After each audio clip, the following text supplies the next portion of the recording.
コウタです。タイです。今回はあなたが今すぐ台湾に移住すべき5つの理由をお話しいたします。それでは Let's get started。 世界樹チャンネル。私たちはこの度台湾のタオユンという場所に住んでみました。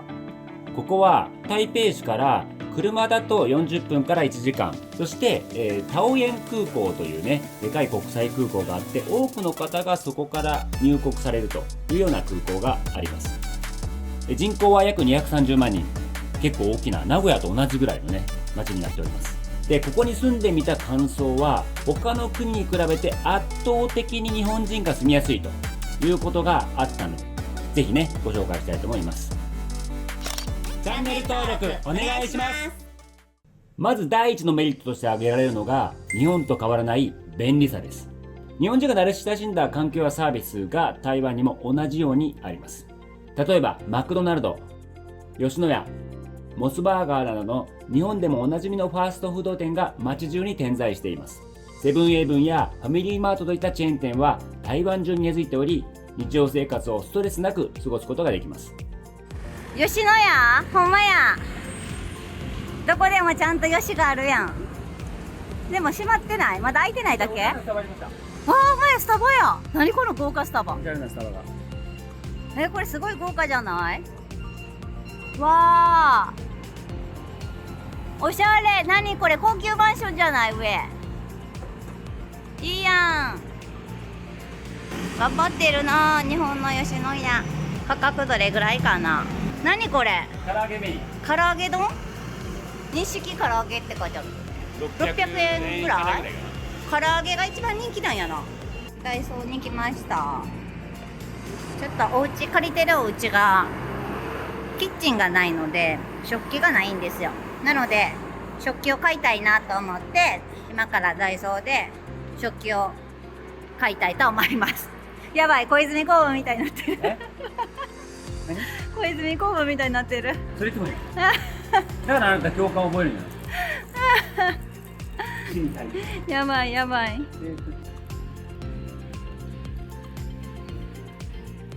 普通にダイソーですね。なんつうか普通にこのダイソー印の普通にダイソーのやつが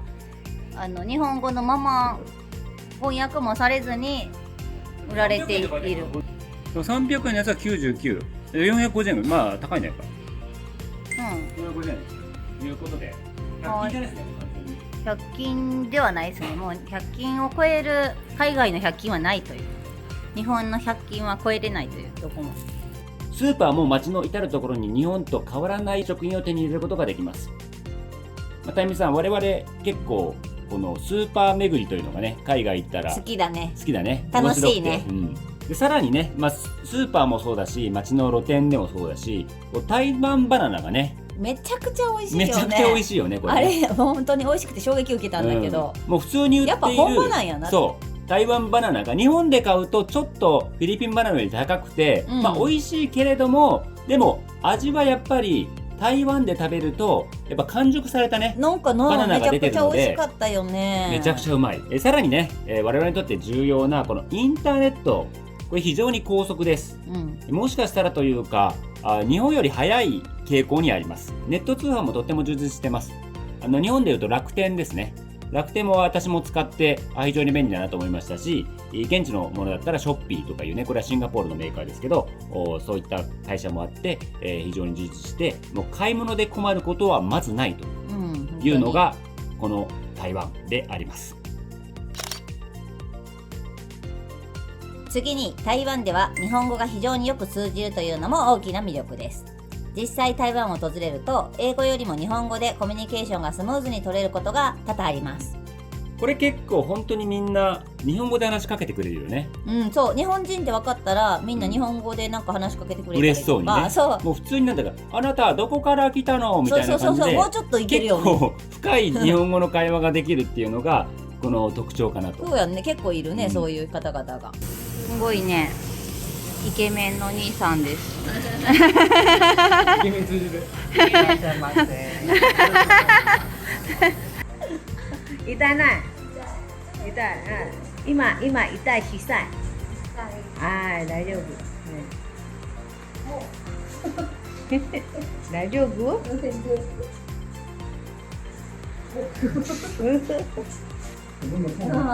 小さい。小さい。痛いない？ない。小さい。OK。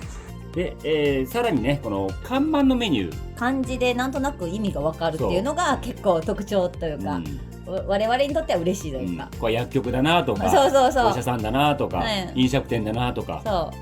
ういうのが全てわかるんでいいよね。こうメニュー見てもなんとなくなるほどね牛肉のね、そうそうそうそうあ麺なんだなっていう、なんとなくわかるよね、で酸っぱいんだなみたいな、そう大体なんとなくわわかるっていう、そこがいいよね。じゃあ、坂田先生、なぜ台湾人はこんなに日本語が上手なんでしょうか？説明しよう。実はこう台湾っていうのは日本統治時代があったわけなんです。すごくこの時期国が発展した、台湾が発展したと、整備されていったんだよね、いう背景があると。今度は中国の国民党というのが入ってきましたと、つまり中国の支配になっていたと、その時に日本の方が良かったという面がたくさんあった、そうですね。なんかことわざがあるらしいですね。それがですね、犬が去って豚が来たというようなね現地のことわざがあると、それからどういうことを意味するかというと、日本というのは非常にうるさい人たちだったと。一方国民党が来たと、中国国民党が来た時に、あれと、この国民党の人たちは文字も読めない人も結構いるし、全然衛生的になってないし時間も守らないしみたいな形ですごい、統治が緩んだ。だからあんまり国も発展しなかった、台湾も発展しなかったし、結構荒廃していったという背景があって、この時に初めて日本自体良かったなとそうだね。いうことで日本のことを改めて見直してくれたという背景があって、日本好きの人が多くて、その時代に習った日本語を、今でも使ってね話しかけてくれるという背景があったりすると、そして次のポイントは、なんといっても台湾のご飯が圧倒的に美味しいということです。台湾では餃子とか小籠包とか火鍋といった絶品料理が日常的にリーズナブルに味わえます。口の中が。また日本食も台湾各地で手に入るため、食生活に困ることはまずありません。豊富な食文化を存分に堪能できるのは食いしん坊の方にはたまらないメリットです。たゆみさんのようなテレビに出たらしいです。すごい美味しそうな、この撮り方素晴らしいね。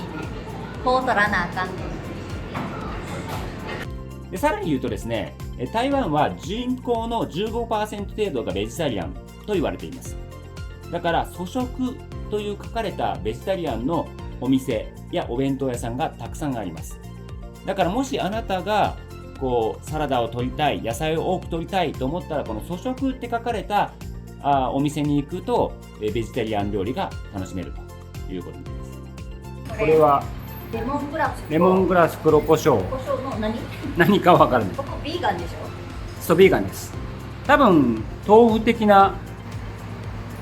やつですか。なんか爽やかな味してる。でも揚げてるから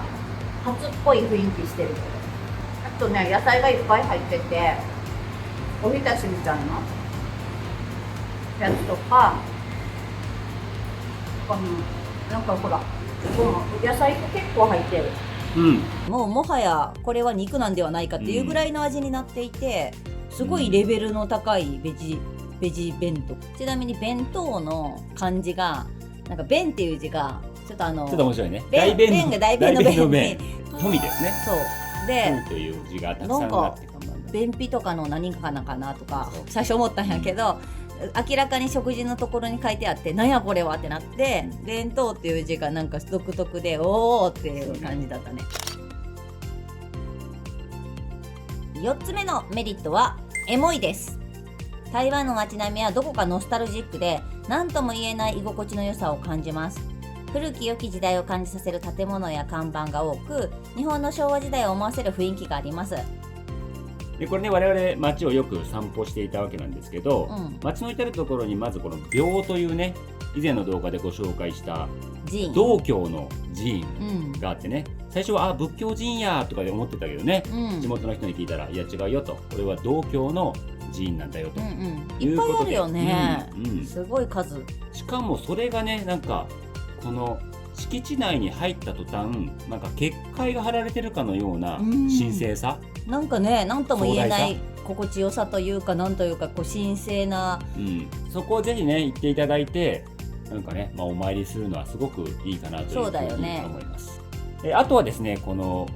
神社も面白かったよね。本来は200何十個あったらしくて、今でもあったりはするらしいんだけど、一番完璧に残されているのがタオイエンにあるタオイエン神社、でこれはもうぜひね、もしお近くの方は行っていただきたいというふうに思うぐらい、神社だねっていう。そう完全な神社だよね、すごい丁寧に残してくれてて、なんかボランティアさんが解説とかもいろいろしてくれて、そう日本語でね話しかけてくれて、すごい上手だった。日立いい会社にお勤めです。それは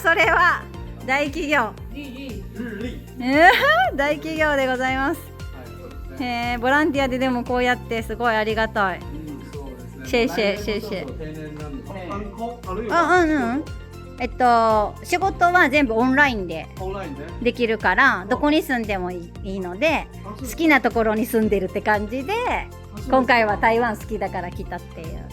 台湾最高です。本当ご飯も美味しいし、人も優しいし、本当にお好きですよ。嬉しい。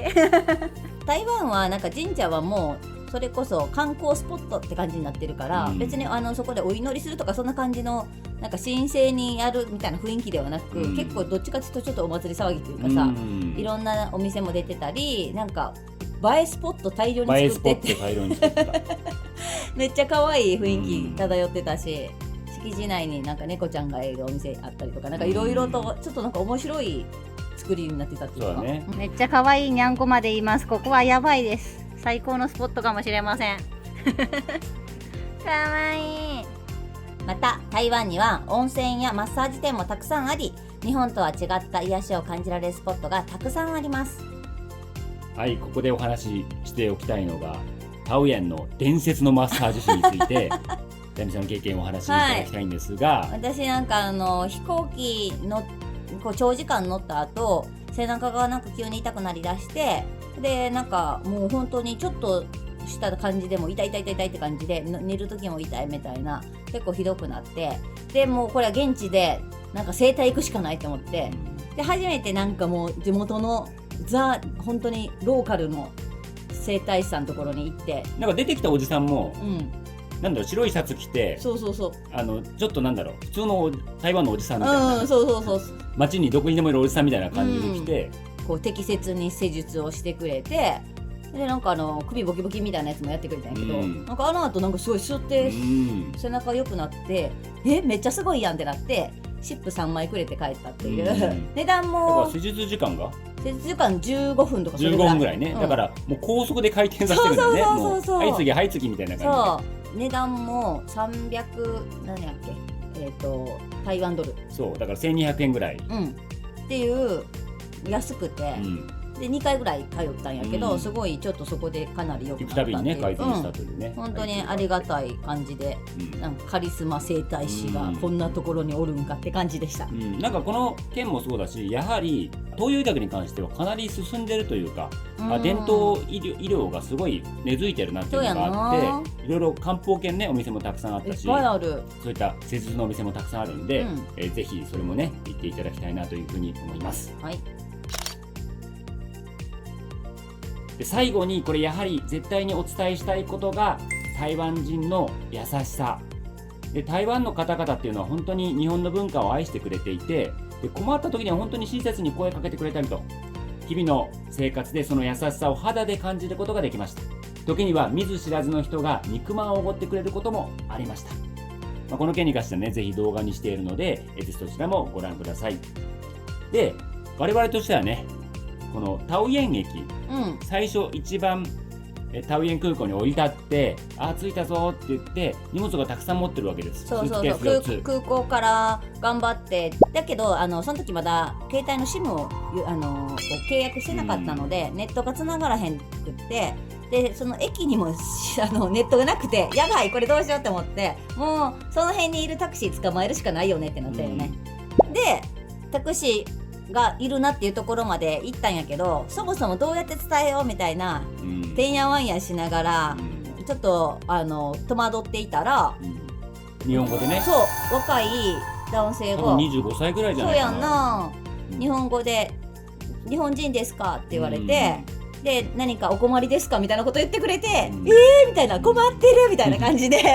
めっちゃ感動して、いや実はタクシー乗りたいんやけどって言ったら、ちょっと待ってくださいって、どこまで行きますかって言って地図見せたら、そのスマホの地図をパッと持って、ちょっと行ってきますねって言って、そのタクシーの運転手さんにここまで来たんやけど荷物乗せれるかみたいなことをいろいろ言ってくれて、でそれでこのタクシー行けますとか言ってくれて、でなんか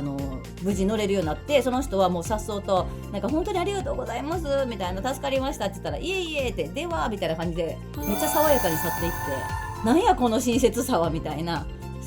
一番最初に出会った台湾人がその優しさでめっちゃ感動したんだよね。そうね。でタクシーといえばもう一つ、夜のカラオケタクシーあれすごかったよね。そうあったね。だから私たちが日本人やって気づくがいいなや、日本の音楽をかけ始めて、最新の米津とか夜遊びとかかけてくれて、すげえってなって、で私たちがなんかそれかけてくれてるって思って喜んで鼻歌歌ってたら、 Spotify の歌詞機能を開いて、それで今このもうカラオケせえみたいな感じで、はいどうぞって感じでそのスマホをこっちに向けてきて、どうぞ歌ってくださいって感じでジェスチャーされて、それでみんなでカラオケ大会みたいな感じで、そのタクシーの中なのにみんなでめっちゃ歌うっていう。で歌を一通り歌い終わると、その運転手さんもう両手手放しで拍手バーってしてくれて危ない大拍手いただきました。すごい喜んで、向こうも喜んでくれてたし、すごい楽しそうにしてくれてて、本当に最高になんか楽しい時間、あっという間1時間ぐらい乗ってたと思うねんけど、めっちゃ楽しくて、あっという間に着いたって感じで。そうだからなんかね、日本人の方になのか、もちろんもともと優しいのか分かんないけど、この人に何かしてあげようっていうね気持ちがあって、その人が喜ぶことなんかやろうっていうね。そうやんな。でそれが素晴らしくて20数年居ついてしまいましたっていうね、女性の我々もね知り合いもいたりとかして、とても本当に人はいいなというのが印象です。長年住んでいる人からしたらさ、そういうの当たり前ですよみたいなさ、もはやそれは日常ですみたいな、台湾の日常ですとかいう風にさ聞いてるから、どうなってんねん台湾って思って、すごい衝撃を受けたよね。本当ですね、本当に人は最高です。最高です。以上、台湾移住の5つの魅力をお伝えしました。日本から遠く離れずに異文化を感じながら快適に暮らせる台湾。さらに IT の影響でますます経済発展する台湾。台湾に住んでみることは本当におすすめです。この動画が皆さんの移住計画の参考になれば嬉しいです。もし他にも台湾の魅力があれば、ぜひコメント欄で教えてくださいね。それではまた世界中でお会いしましょう。さよなら。動画をご視聴いただきありがとうございました。高評価、コメント、チャンネル登録をお願いいたします。では次の動画でお会いしましょう。See you around the world.